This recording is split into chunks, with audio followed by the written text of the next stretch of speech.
Unlabeled. Button disabled. Music volume muted. Magandang hapon sa inyong lahat, mga tropa ko no? Puri ng Panginoon dahil ito na naman tayo. So, ang date natin ngayon, mga tropa ko, is February 1, 2026. So, mga tropa ko,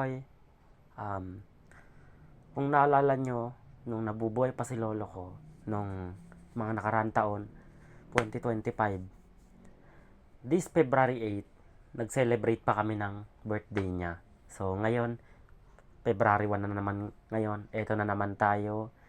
Papunta na naman tayo ulit sa February 8. So, malapit na naman mga tropa ko ang birthday ng lolo ko. So, lo, happy birthday in heaven. So, maraming salamat sa lahat ng mga payo mo sa amin.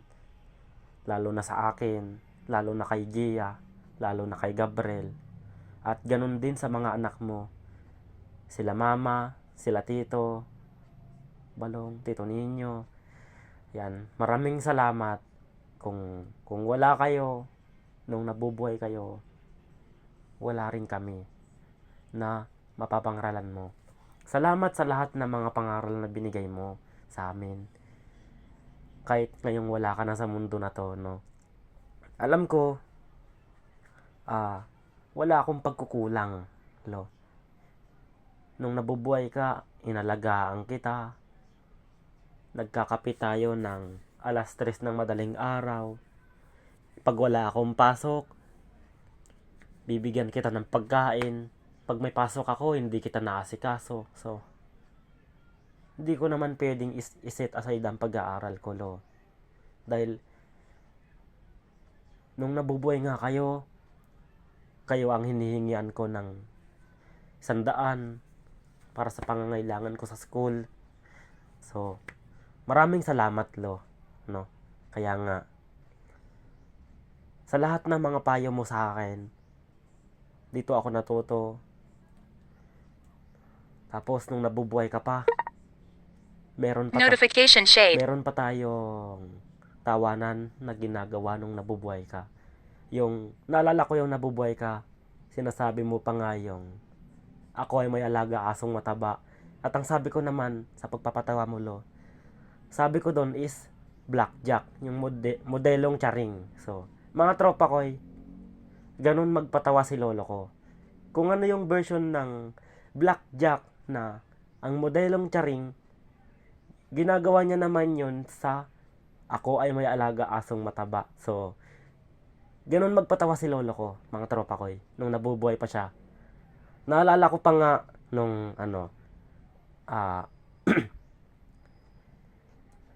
October 10, 2025, mga tropa ko, no? So, sinugod sa ospital si lolo ko noon kasi nga, yung ano niya, yung BP niya, tapos, hinang-hina na talaga siya nun, mga tropa ko. Notification shade. Kakagaling niya pa lang nun sa dialysis, mga tropa ko. Tapos kami naman ng mga kapatid ko, pati yung mga anak ni lolo ko, nasa trabaho. Nasa trabaho sila, nasa school kaming lahat, kaming tatlo. And then yung nanay ko nasa Hong Kong noon, October 10. Tapos, kinabukasan, mga tropa ko, balak pa daw i-ICU. Ipapasok na sa ICU. Tapos, kailangan pa daw ng malaking halaga ng pera. TNT, stay always connected. Para check your balance regularly and stay up to date with the latest offers via the Smart app. Para tubuan. So, message. Hindi na, mga tropa ko, no? Gcash, never share your OTP or use it in any link. Kaya nga, there is a request to reset your MPIN. Your OTP to reset your MPIN is 434,885. Mga tropa ko, if you did not make this request, please ignore this message. Nung namatay si lolo ko, nung binurol siya, shutter button. Double tap to activate. Syempre ako bilang apo, no, nung namatay na si lolo ko, talagang nakakalungkot. Pero nandito pa lola ko. Lola ko, byuda na. Kaya nga, mensahe ko sa mga kabataan, kayo, hanggat nabubuhay pa yung lolo nyo, tapos yung lolo nyo nagda-dialysis, alagaan ninyong mabuti. Kasi, yung kidney nila, nagkakaroon na ng problema. Kung katulad ng sa lolo nyo, ang sakit ng lolo ko, Message. mangyaring R. Notification shade. may problema rin sila sa hypertension, no? Ganon din yung nangyari sa lolo ko, mga tropa ko. Email. Google Kasi- Play updates to how privacy settings work on Play. Kasi, Email. Google Play updates to how privacy settings work on Play. ang hypertension kasi, mga tropa ko, nangyari na yan sa lolo ko. Sinabi ko na nga sa inyo nung nakaraan na, yun nga,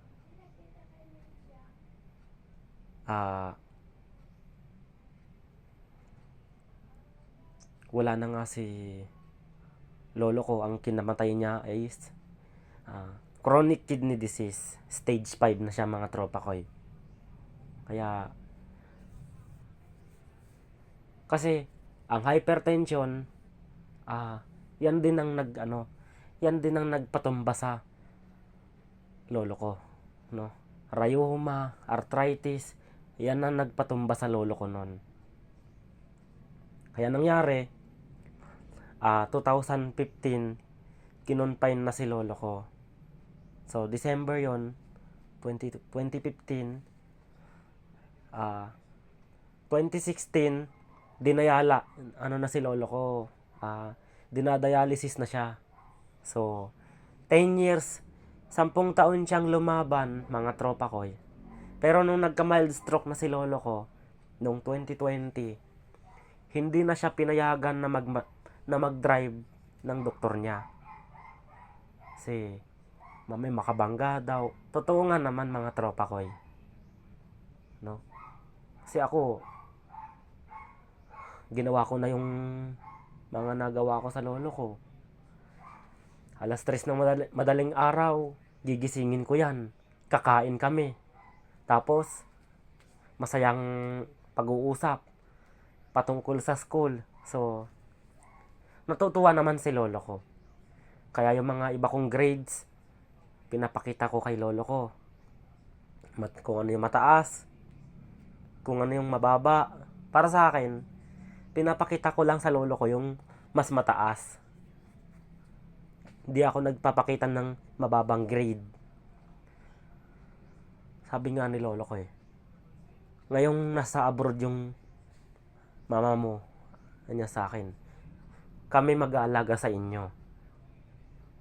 Sabi ni lolo ko noon. Kaya nga, ako, nagpapasalamat ako dahil ngayon, kahit wala na si lolo ko sa mundo ko, sa mundong ito, no? Malapit na naman ang birthday ni lolo ko. So, magpa-February 8 na ulit. So, Lo, happy birthday advance ulit. Wish ko sana gabayan mo kami dito sa mundo, kung ano man yung gawain namin dito. Talagang hindi pa natatapos dito, Lo. Kaya gabayan mo na lang kami. Kaya sana gabayan mo rin si Lola. Sana magpakita ka rin sa kanya ng, siyempre, ako na lang ang nakakapanaginip sa'yo minsan. Sana sa mga anak mo rin, sana kay Lola din, no? Kaya yun lamang, mga tropa ko. Maraming salamat sa inyong lahat, no? Mga nakiramay, mga nakikondolence, sa mga nagbigay nga pala ng aboloy nung burol ng lolo ko. sa mga nagbigay, nag-Gcash dun sa nanay ko, sa tito ko, at saka sa bunsong anak ng lolo ko. Salamat po, no, sa mga nagbigay ng Gcash. Salamat. At sa mga nakiramay sa amin nung burol ni lolo ko nung October, nung hanggang sa nilibing siya, maraming salamat. Kundi dahil sa inyo, wala akong follower ngayon. Salamat sa inyo mga tropa ko. So, yun lamang. Thank you for watching and God bless.